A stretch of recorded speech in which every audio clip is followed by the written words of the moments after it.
Space Coconut. Okay, today in our quest to do what the devs can't do, we're going to fix the add-on system, or at least try to make it more player-friendly. Before we get into this one, sub to the channel if you're new and hit the bell if you don't want to miss any future videos. If you ever want to discuss anything you see in my videos, feel free to come by Twitch where I'm live every Saturday. I sometimes have random streams during the week also, so join the Discord if you want to know when those will happen. Links to everything are in the description. The add-on system in Dead by Daylight is interesting. In our goal to level up our characters for perks, we spend millions of blood points on our character or build, and as a side effect, we end up with many extra items, offerings, and add-ons, but only for that particular character.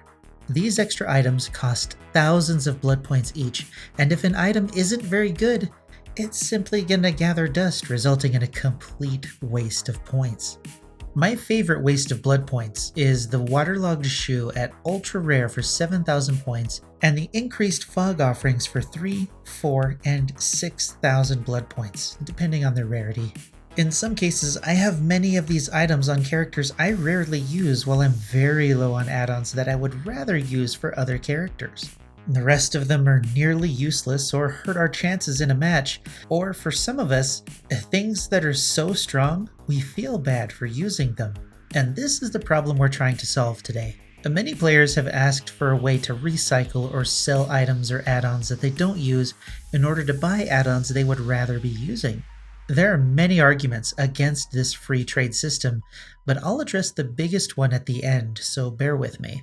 The system I propose is a single blood web for each role, which are tied to the player and not any individual character. This single blood web is functionally identical to the blood web we have now. You access it through a character's page, and pouring points into the blood web on that character will grant access to perks for that character. And in the case of the Survivor blood web, they'll also gain access to items like flashlights as well.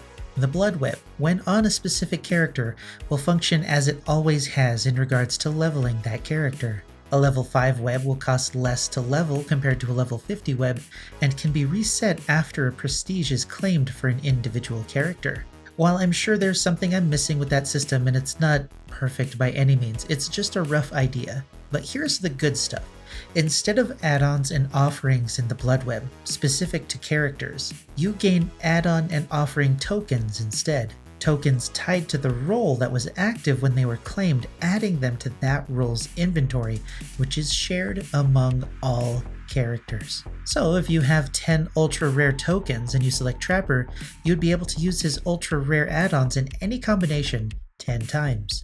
If you use 2 of those tokens in one match and decide to play Spirit, then Spirit will have 8 ultra rare tokens available to use. And this will also apply to offerings in the same way as well. What happens as a result is that players are able to use their favorite add-ons and offerings without fear of running out because they spent all of their blood points on another character that they might not even use that often. And now of course, many of you are whining that if this happens, Huntress players will have unlimited iridescent hatchets and the ultra rarity aspect of add-ons will become irrelevant, or that survivors will always try to go to Mount Ormond with purple keys and flashlights. You are absolutely right, which is why balancing is so important. And in the case of Ormond and Haddonfield, let's balance the maps too. If ultra rare add-ons were designed to make a power more interesting rather than more powerful, then it wouldn't be a problem. Think more the Doctor's Iridescent King and Queen design, and less Iridescent Hatchet, but still more useful than the waterlogged shoe.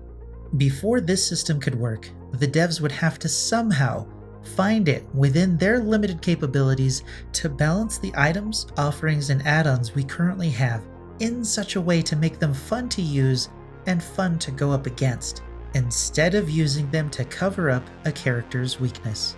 This would also mean that killers would have to be well designed out of the box, which is absolutely impossible for this team when their bosses are more interested in getting the next DLC out. A revamped add-on system is almost necessary, regardless of the form it takes. Maybe the simplest solution is just a shop to buy specific add-ons and trade in bad ones, but we run into the same problem of good and badly designed add-ons next to overpowered add-ons that would be run all the time. It's really too bad that the devs are limited by the greed of their upper management. We all know that the devs love the game, and I want to believe that the game would be functionally better and we would see less bugs if their greedy bosses were more interested in the game health than their year-end bonus. I know this was a super short one, but there's not much else to talk about here. Let me know what you thought about this idea, and whether or not you think the game needs more accessible add-ons and offerings. Like the video if you like the video, and dislike the video if you love useless and overpowered add-ons. Until next time, I'll see you in the fog.